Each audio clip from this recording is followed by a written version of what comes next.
Bonjour à tous, je commence cette chaîne YouTube avec cette vidéo. L'objectif ici sera de vous proposer en moins d'une heure une masterclass pour comprendre ce que sont les dates. Si vous en avez jamais entendu parler, il s'agit des Digital Asset Treasuries. Ce sont des sociétés qui accumulent des digital assets, comme par exemple le Bitcoin, et en font une trésorerie, une réserve si vous préférez, un peu comme les banques le faisaient dans le passé avec l'or. Les dates aujourd'hui, c'est tout un ensemble de noms. On a Stratégie, anciennement MicroStrategy, mais aussi Metaplanet, Capital B, Bitmine, SBET, Forward Industries, Upexi et beaucoup d'autres encore. Et concernant les performances, c'est le grand écart. On peut très bien avoir Metaplanet qui a fait x100 en 1 an et 2 mois depuis le lancement de sa stratégie, ou à l'inverse des catastrophes style Edzila. C'est un sujet qui est aujourd'hui très controversé, très méconnu au moment où je vous en parle. Méconnu du grand public, mais aussi des professionnels, et pour ne pas dire des fois méprisé. Vous entendrez sur les réseaux sociaux qu'il s'agit d'un Ponzi, que ces boîtes sont des arnaques, que le management est incompétent, que c'est une bulle, qu'elles sont surendettées, vous entendrez bref plein de qualificatifs péjoratifs. Pour résumer, on vous dira que c'est très très dangereux. Donc étant donné qu'il y a beaucoup d'incompréhension sur ce type d'investissement, je fais cette vidéo à titre éducatif pour expliquer à qui le veut comment fonctionne une date. Car à mon sens, la tragédie, c'est de dire 20 ans plus tard, ah, si j'avais compris ce que faisait Apple, j'aurais investi dessus. Et aujourd'hui, ça pourrait être, ah, mais si j'avais compris ce que faisait Nvidia, j'aurais investi dessus, évidemment. Et cette vidéo sert à que vous n'ayez pas de regrets à l'avenir. Car je pense que nous sommes au tout début de cette thématique, d'une nouvelle thématique d'investissement, et que très peu aujourd'hui le voient comme tel. Donc, pour commencer, je vais parler de stratégie. Stratégie, anciennement MicroStrategy, c'est une entreprise lambda dans les logiciels, qui était, on va dire, une entreprise pas mauvaise, mais voilà, moyenne, pas exceptionnelle non plus.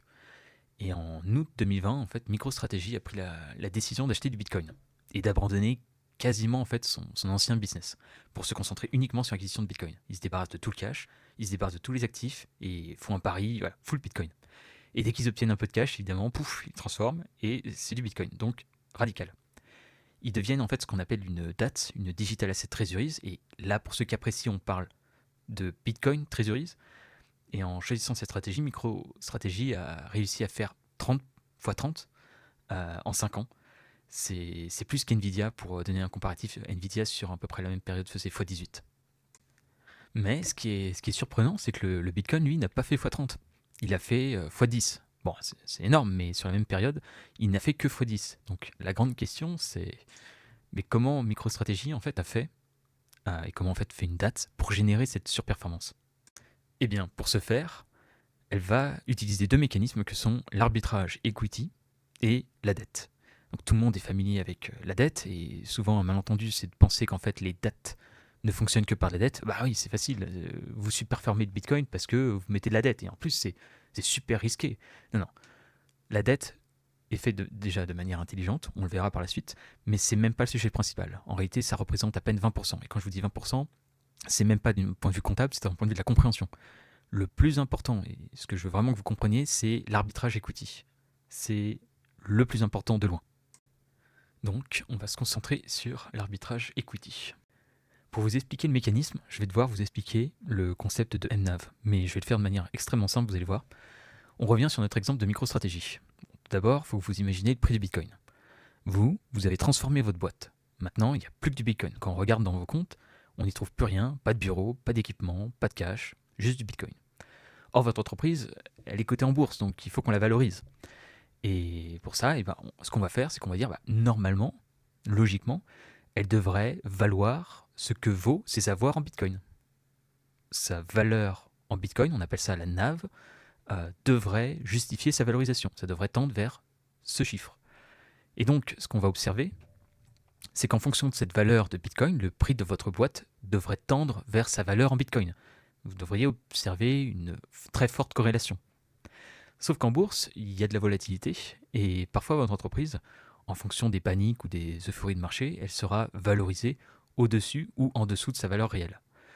Du coup, pour savoir en fait si vous êtes en dessus ou au-dessous, on a inventé un concept qui s'appelle le concept de MNAV.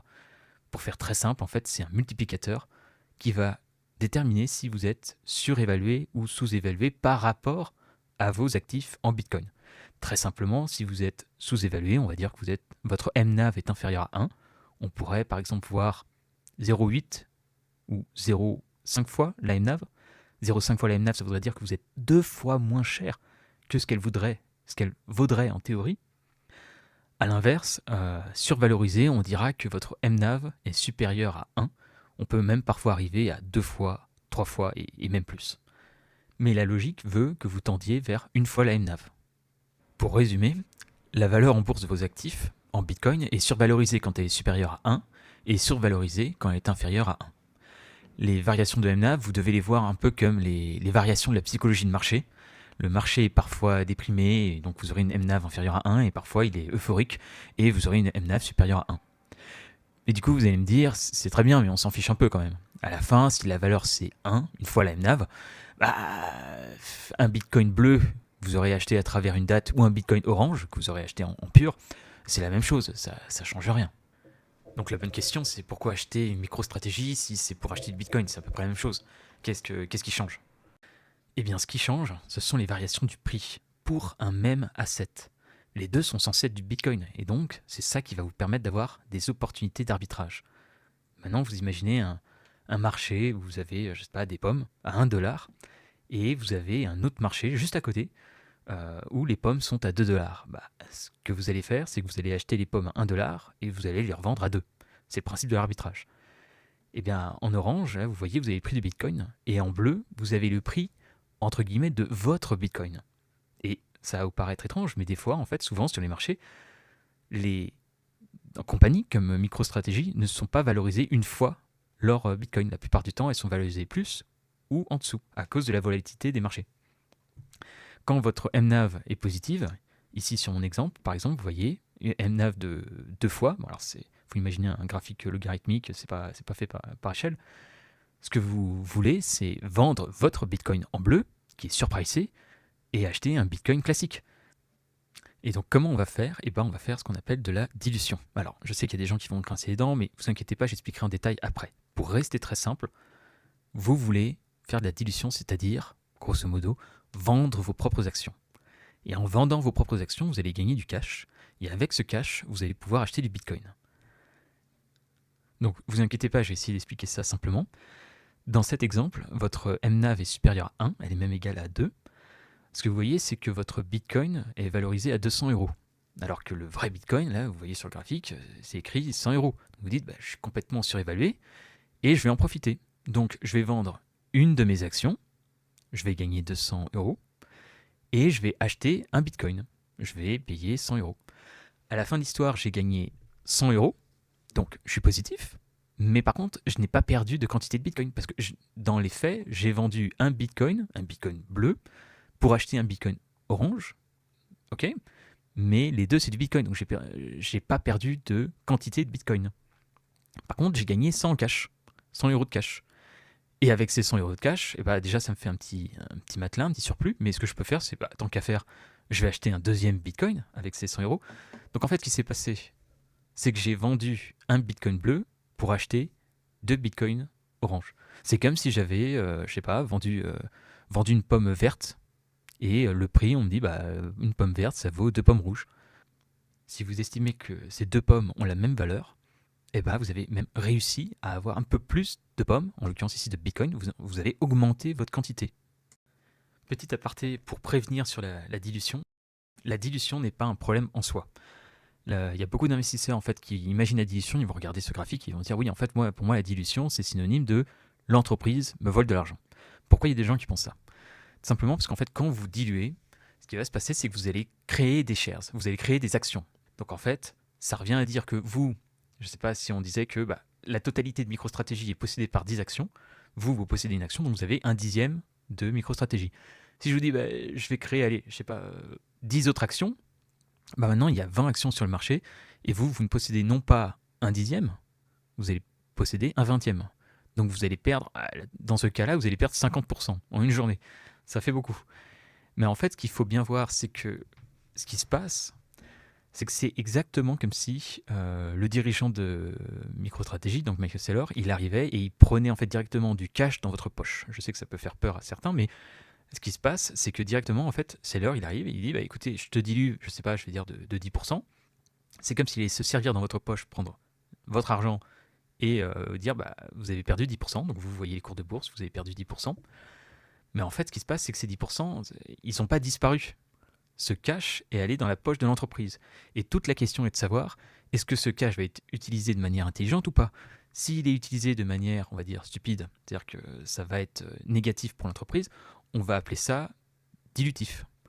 Si, à l'inverse, cette dilution est faite de manière intelligente et qu'en fait, on va l'investir, je ne sais pas, sur des projets, on va diluer les actionnaires, mais avec ce cash, on va pouvoir investir sur une usine qui va nous rapporter 30% par an ou quelque chose comme ça, eh bien, c'est extrêmement positif.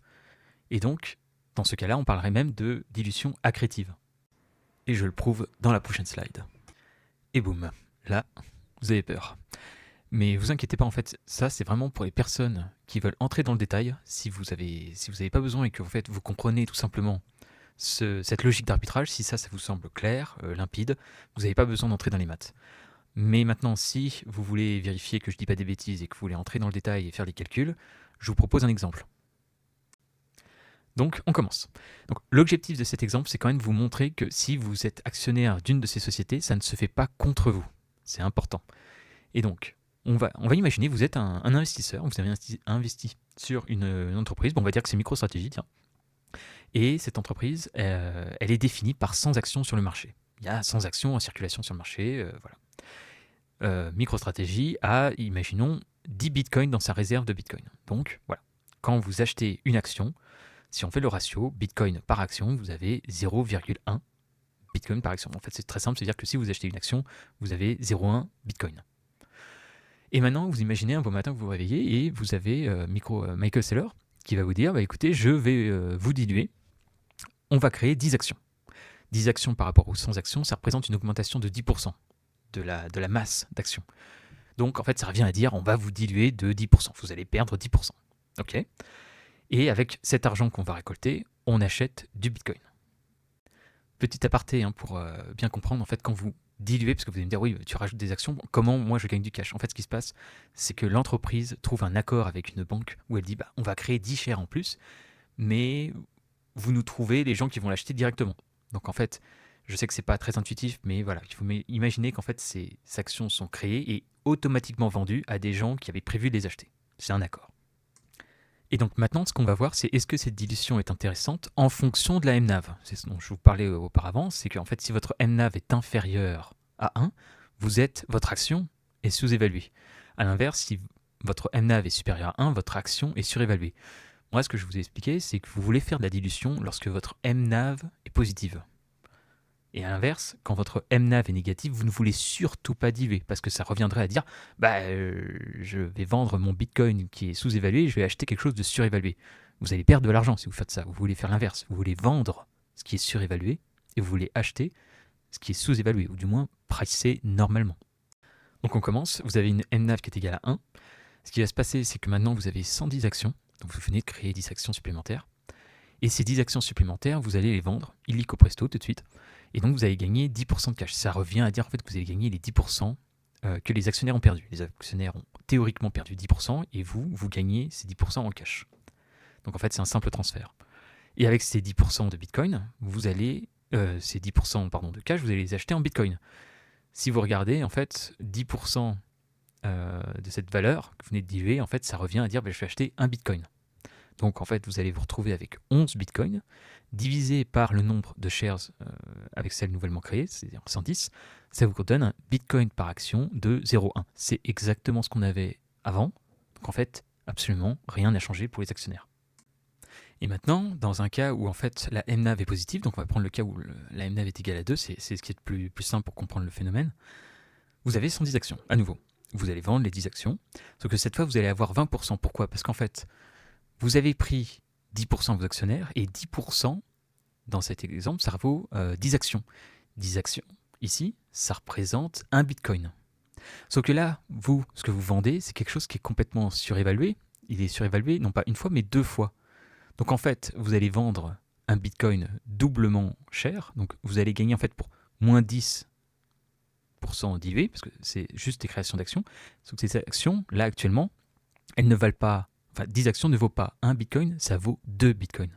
Donc en fait, au lieu de gagner 10% de cash, vous allez gagner 20% de cash sur cette dilution. Et donc vous allez acheter ce bitcoin, donc c'est 20%, ça représente 2 bitcoins. Donc vous allez avoir un bitcoin par action de 12 divisé par les 110 actions que vous aviez. Votre bitcoin par action est de 109. Voilà.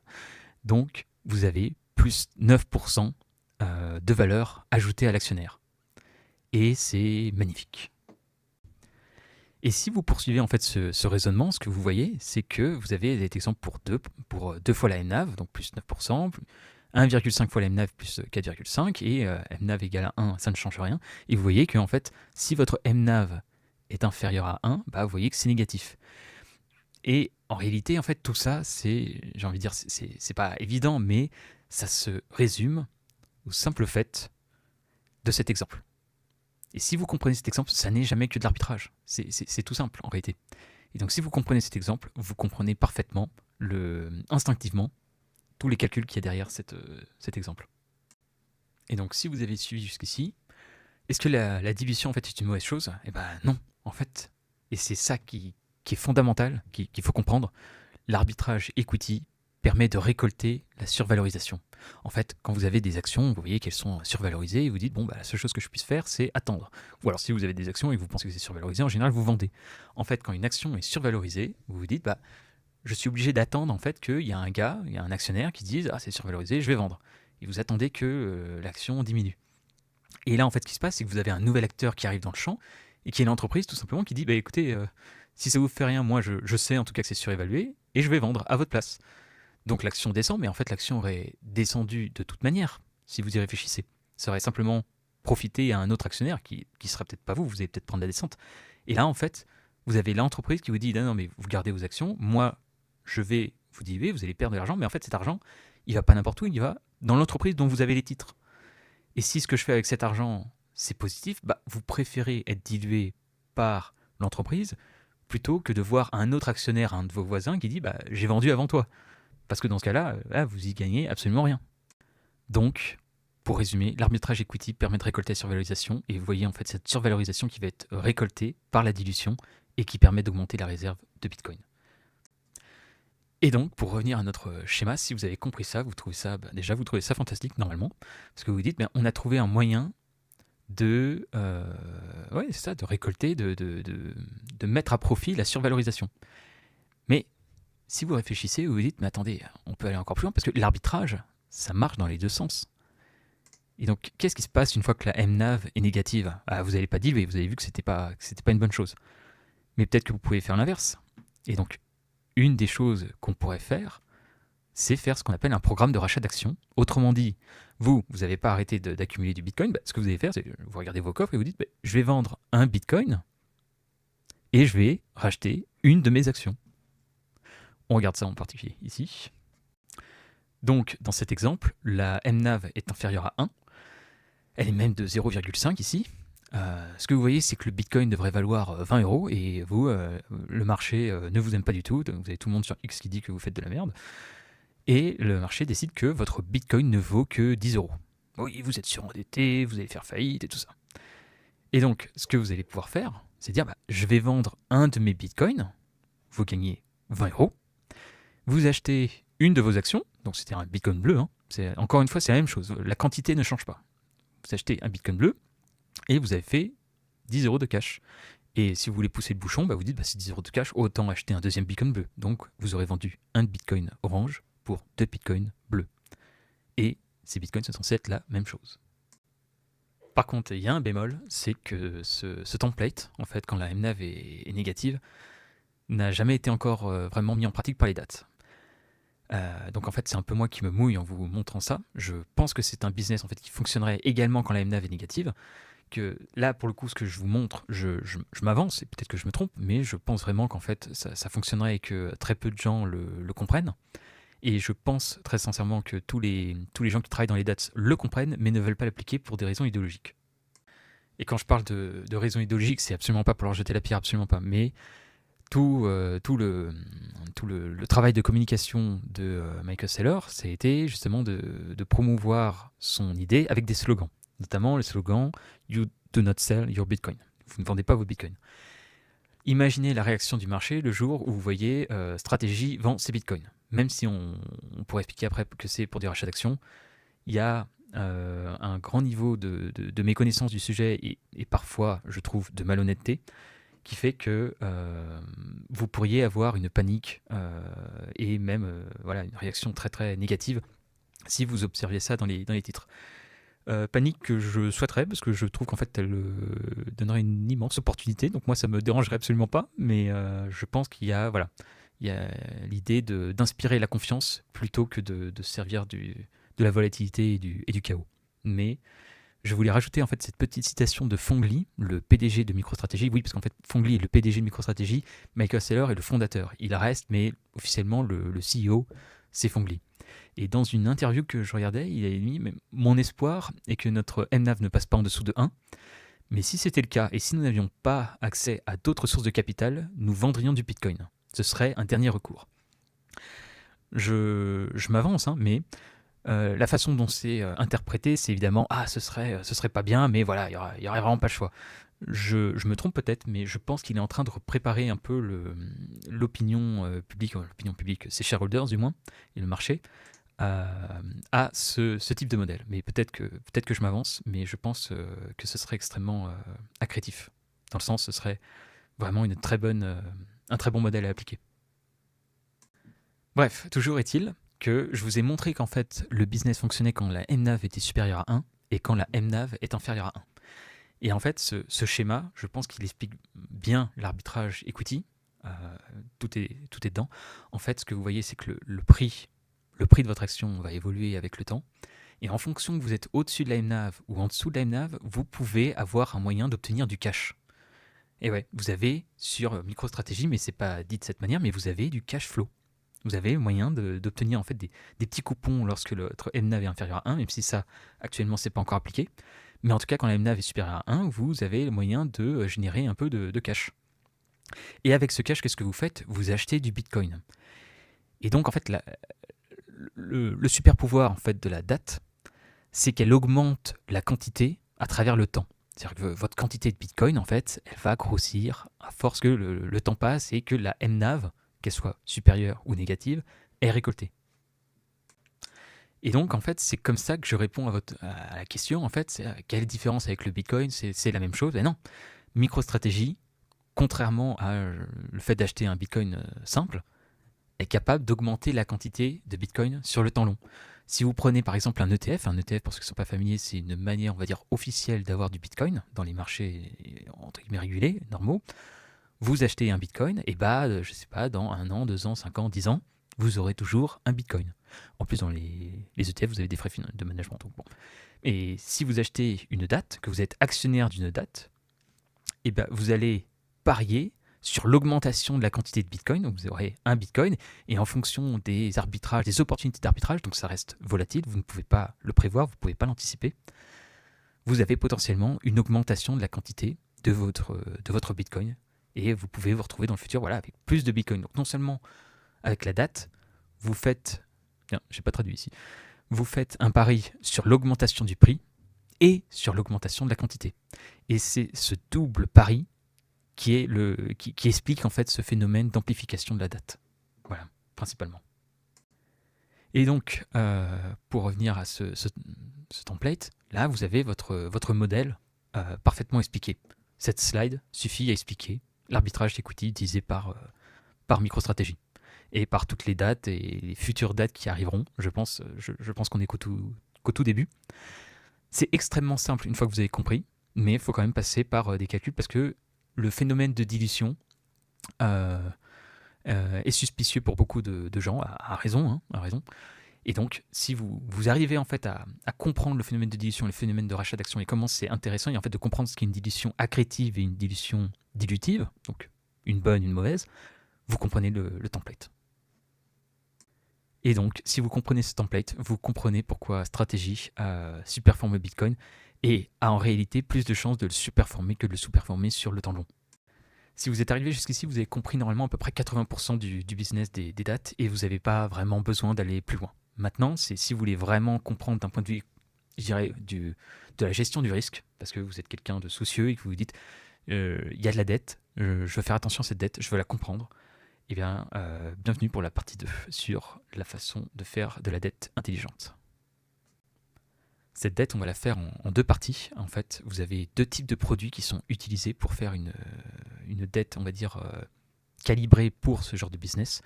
La dette convertible et ce qu'on appelle les actions préférentielles. On parle d'actions préférentielles, mais vous allez voir, c'est génial. Ça a été, en fait, c'est comment utiliser des actions comme un outil de dette.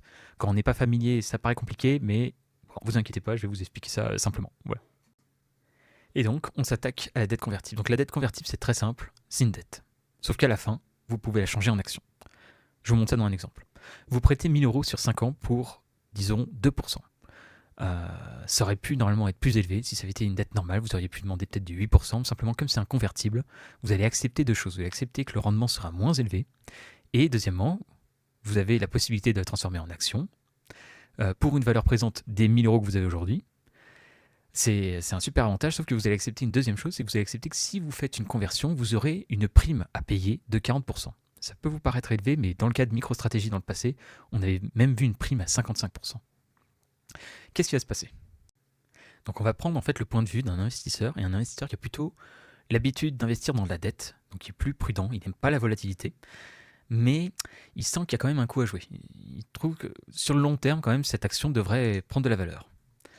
Donc, il regarde l'action MicroStrategy, il dit ouais, c'est trop volatile, moi je ne peux pas supporter une volatilité aussi élevée, mais je suis quand même positif. Donc ce que je vais faire, c'est que je vais prendre un convertible, et au début, oubliez l'idée que ce soit un convertible, c'est simplement de la dette. Je fais de la dette basique, donc je passe mes 1000 euros. Ces 1000 euros, si je les avais transformés en actions, je vous mets ça juste pour un coin de votre tête, si vous les transformés en actions, ce serait à peu près 5 actions. Vous auriez eu à peu près l'équivalent de 5 actions avec un prix à 200, mais bon, c'est pas ce que vous avez choisi de faire la dette. Vous allez gagner les 2% à chaque année, 20, 20, 20. Et puis à la fin de la maturité, vous allez avoir un choix. Ou bien vous gardez la dette, ok, bah alors dans ce cas, vous avez choisi que c'était une dette, donc vous reprenez les 1000 euros que vous aviez et vous allez gagner un peu d'argent grâce au coupon. Ou bien vous dites, bah, je vais peut-être le convertir en action vu que le prix a complètement explosé à la hausse sur tout ce temps long. Et là, vous allez dire, hop, t'as oublié, il y a une conversion à 40%. Donc en fait, tu n'auras pas les actions, c'est pas comme si tu les avais achetées directement à 200, tu vas faire comme si tu les avais achetées à 280. Donc on va pas te filer 5 actions. Il y a un petit calcul à faire, je vous laisse regarder, mais en fait ce que tu vas voir c'est les 1000, au lieu de diviser, si tu avais fait tes 1000 divisé par 200, tu aurais 5 actions. Sauf qu'en fait tu as une prime. Donc en fait les 1000 ne sont pas divisés par 200 mais par 280. Et donc tu vas avoir 3,57 actions. Ces 3,57 actions, tu les convertis à la fin de l'histoire et tu multiplies ça par le prix, donc tu as 2500.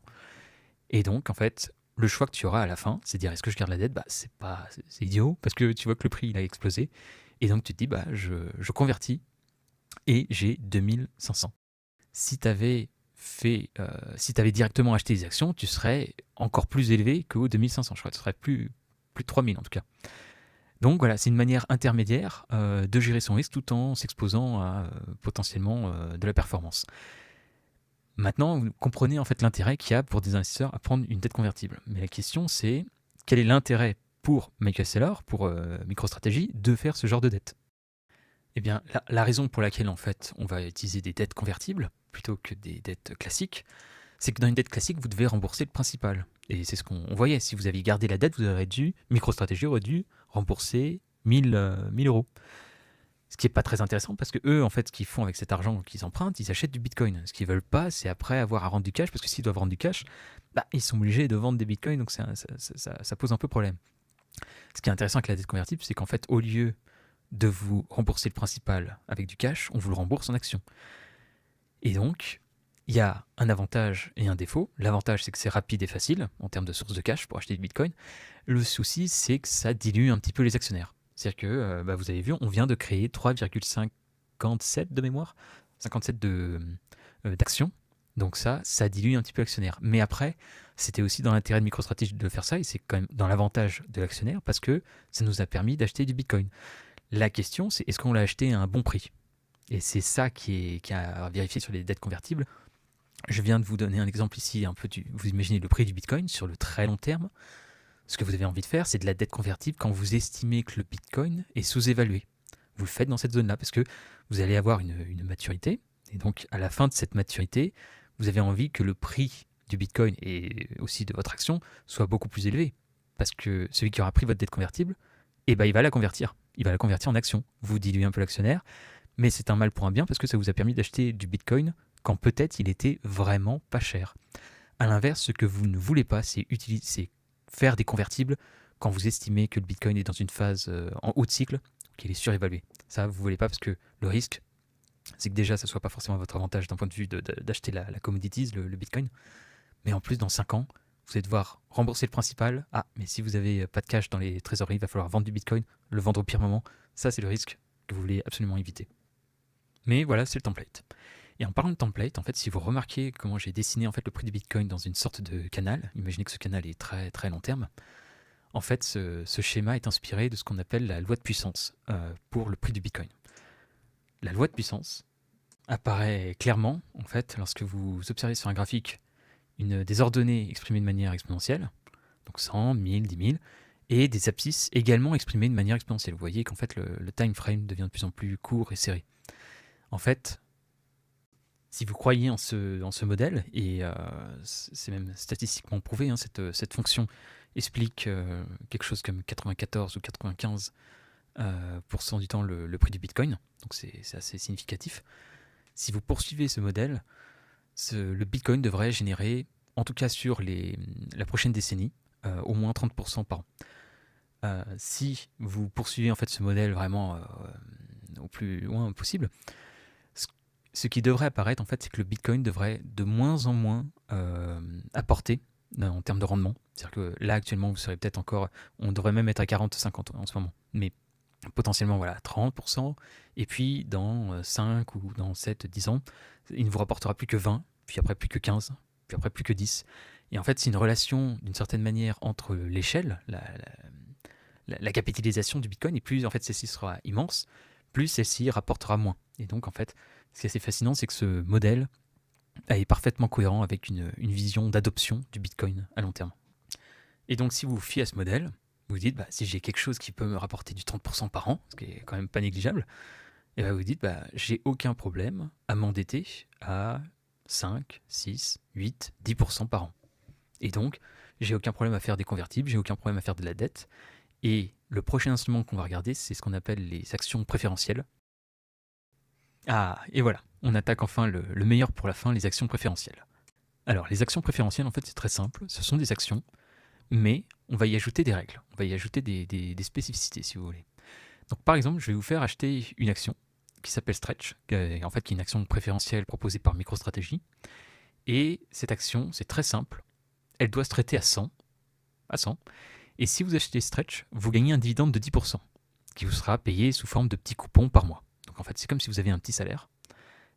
Et la seule raison pour laquelle il n'y aurait pas de dividende qui vous serait versé, c'est si MicroStrategy fait faillite. Et c'est tout.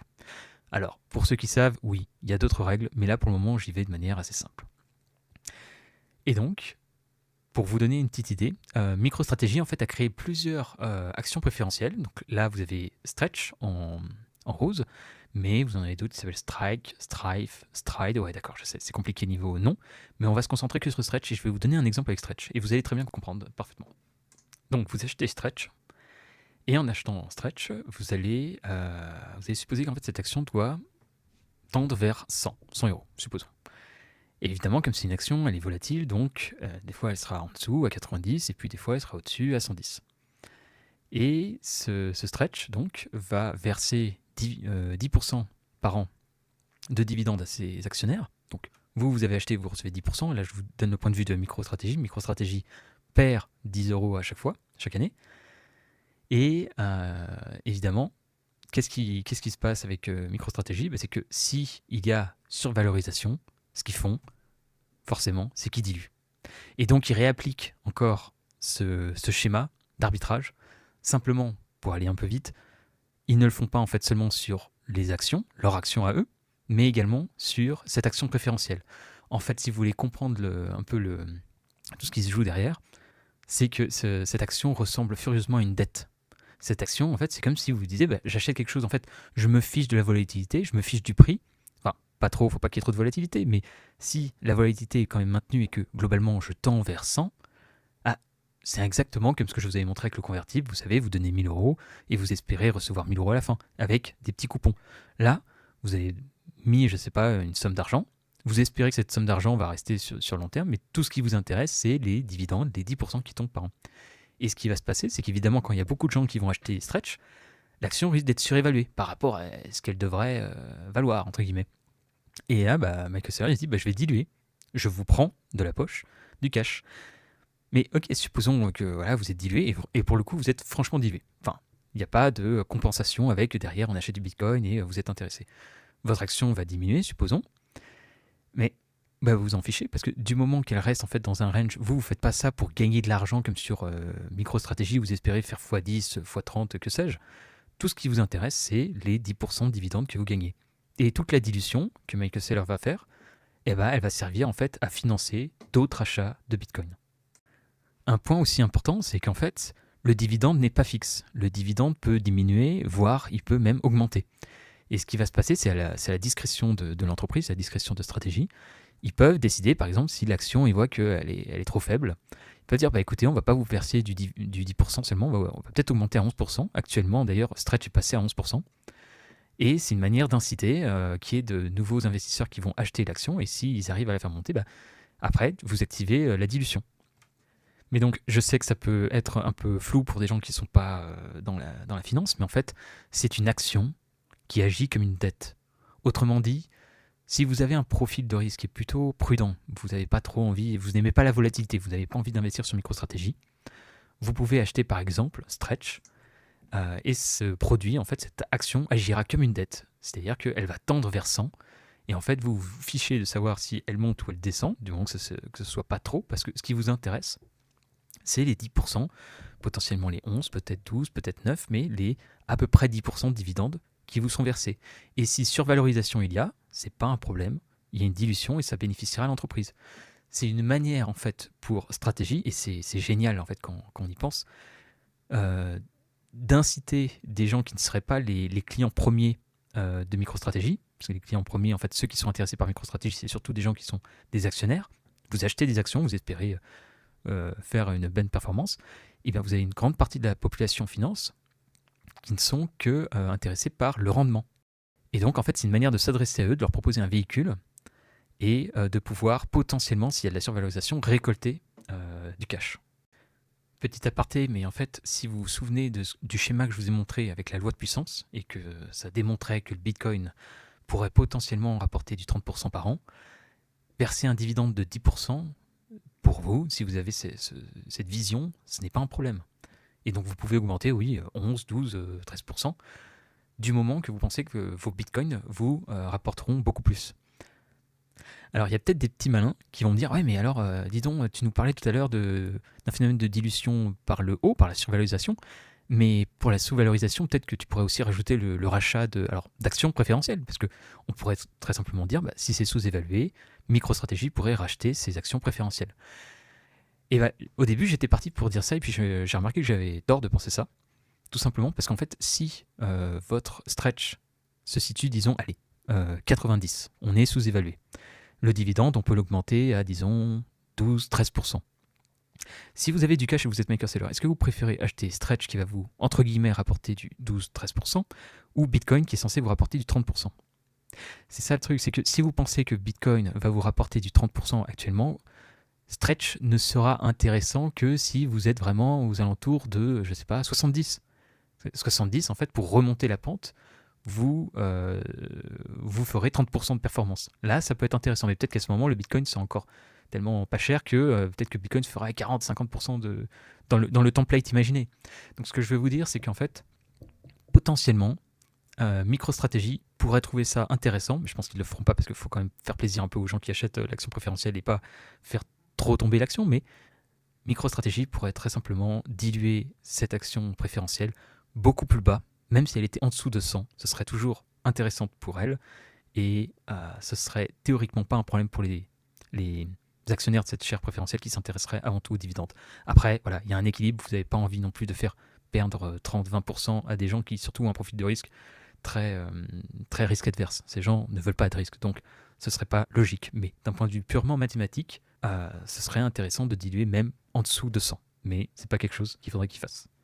Donc, pour résumer, les actions préférentielles sont nettement supérieures à la dette convertible. Je dis nettement supérieures en termes d'intérêt pour stratégie, parce qu'il n'y a pas de dilution pour les actionnaires, contrairement à ce qu'on avait vu avec la dette convertible, où on est obligé de créer quand même quelques actions en plus. Là, c'est pas le cas. Et en plus de ça, donc non seulement vous vous financez sans problème de dilution, vous vous financez, ok, alors du 10%, tu vas me dire, la convertible, tu pouvais te financer à 2%, 10% c'est quand même plus cher. Ouais, mais t'es pas obligé de rembourser le principal. En fait, tu payeras un dividende éternellement. Je sais que ça pourrait poser problème à certains et que le concept de payer une dette éternelle peut poser question, mais je pourrais faire une autre vidéo pour développer l'idée comme quoi je pense que ce n'est pas un problème, en particulier si cette dette est exprimée en dollars, mais c'est pour une autre vidéo.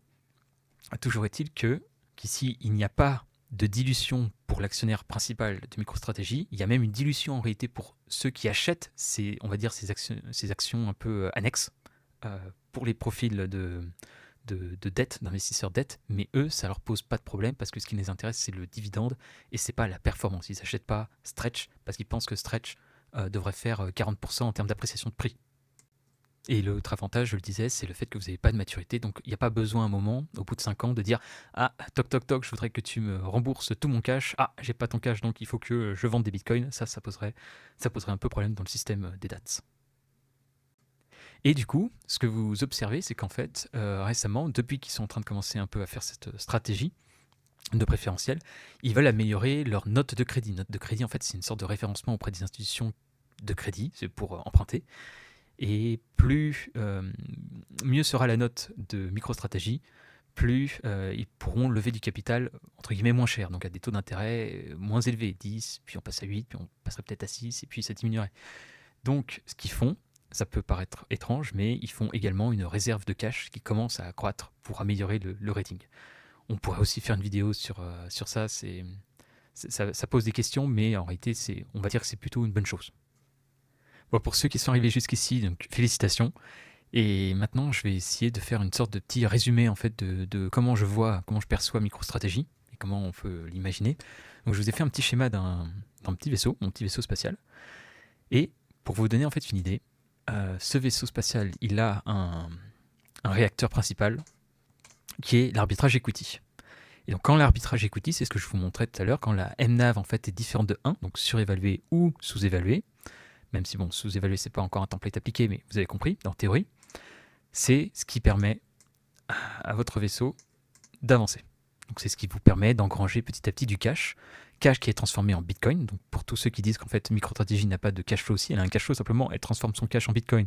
Donc elle a un Bitcoin flow. Mais en réalité, si elle le voulait, elle pourrait très bien faire de l'arbitrage et garder du cash. Et on verrait qu'elle aurait un cash flow. Ce cash flow est directement transformé en Bitcoin. Du coup, en fait, c'est ça qui vous permet d'avoir un Bitcoin Yield. Bitcoin Yield, en fait, c'est le rendement de Bitcoin en fait, sur une année. Si vous avez acheté 0 Bitcoin, vous avez un Bitcoin Yield de 0. Et si vous avez réussi à accroître votre book, votre quantité de Bitcoin, de, je ne sais pas, disons 10%, et vous verrez 10% sur le Bitcoin Yield. Et ce Bitcoin Yield, vous accumulez du Bitcoin qui va dans votre réserve à Bitcoin. Et forcément, comme vous êtes de plus en plus dépendant du Bitcoin, vous serez influencé par la performance du Bitcoin. Donc ça va être un facteur d'influence énorme. Et ça va être le moteur principal de la raison pour laquelle les actionnaires de MicroStrategy performent sur le temps. Mais le souci, c'est quand votre MNAV est égal à 1, ou du moins quand elle est proche de 1. C'est vrai que si votre MNAV est à 1,1 ou 0,9, c'est pas très intéressant. Mais donc ce que vous allez voir, c'est voilà, votre réacteur principal, il marche plus quand on est proche de 1.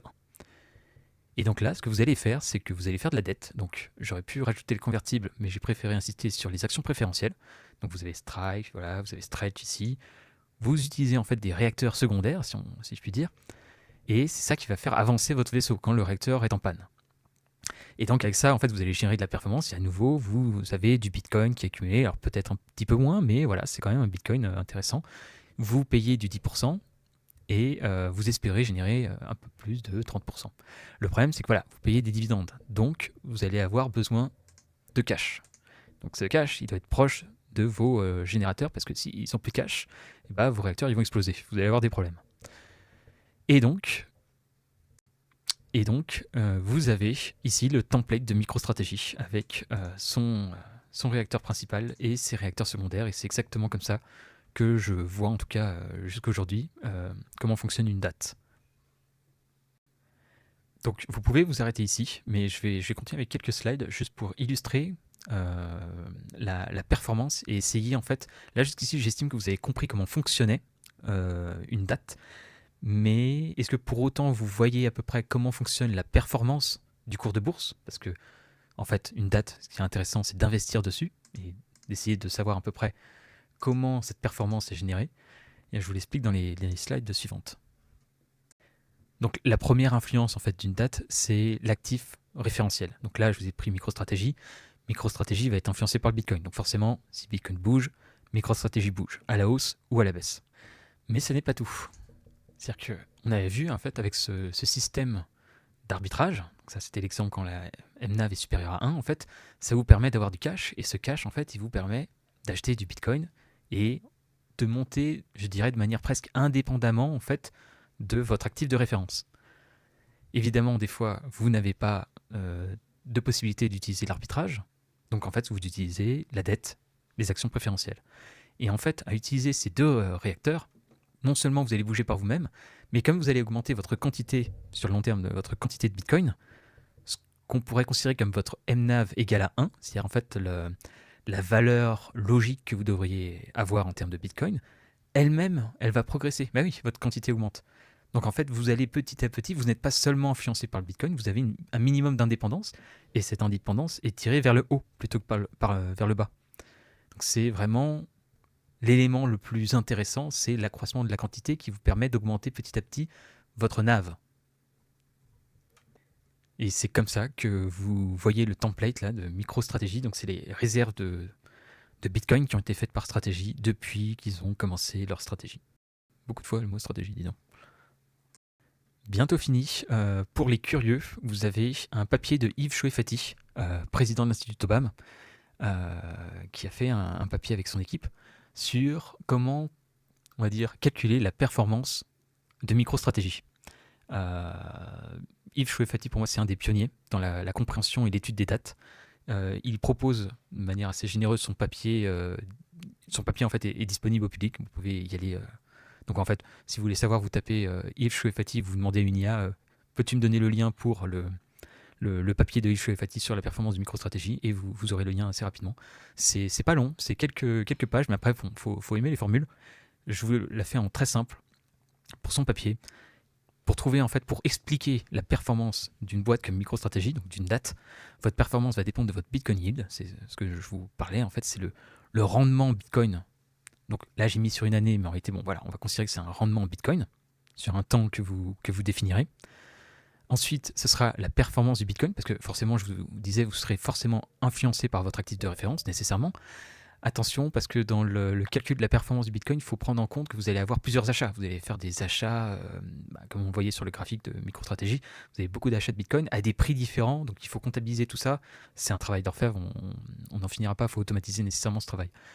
Et ensuite, vous avez le premium. Le premium, c'est la MNAV. Vous savez, c'est pas la même chose si vous achetez votre date à 0,8 la MNAV, donc sous-évalué, ou si vous l'achetez à 3 fois la MNAV. Même si le Bitcoin Yield et la performance du Bitcoin sont satisfaisantes, si vous passez du MNAV de 3 à, disons, 0,5, vous allez le sentir passer. Donc pour résumer, pour conclure en fait sur une date, sur le concept même de ce type d'instrument, avant tout une date, c'est une conviction. Vous devez avoir une conviction sur un actif spécifique. Donc là, je vous ai donné l'exemple du Bitcoin, mais vous pouvez très bien voir ça sur l'Ethereum, sur Solana, et vous allez me dire, mais pourquoi seulement sur des crypto-monnaies ?